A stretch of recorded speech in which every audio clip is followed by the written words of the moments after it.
This is an example of a cooperative care technique, and all it involves is having the dog rest their chin on something.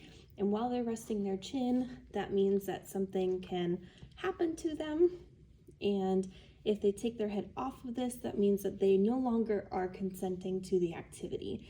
So the way that we teach this, is we get them to put their head down on the object. Most dogs will follow your hand, so I'll let him finish chewing his watermelon. And we can kind of lure his face down. Good, good. Yes. And we're just gonna slowly start to build up how long he can keep his face on this. Eventually I want him to offer it by putting his face down by himself, so we'll test him out and see if he'll do that.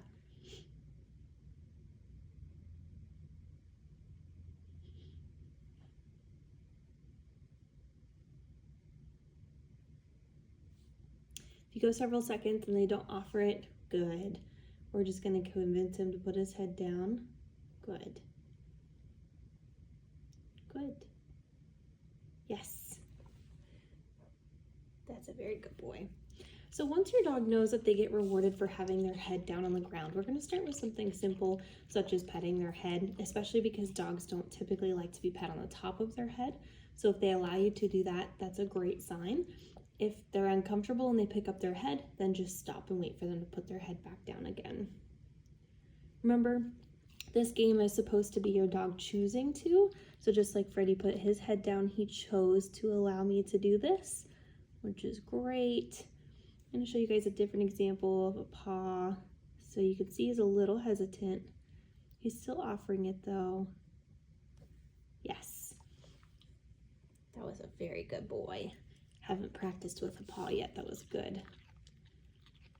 I'll wait for him to put his head down.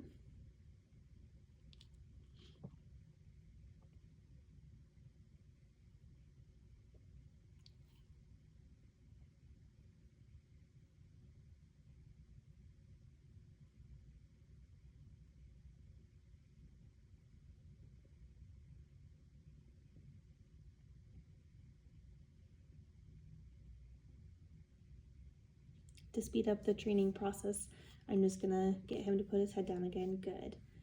Touch his paw. Good.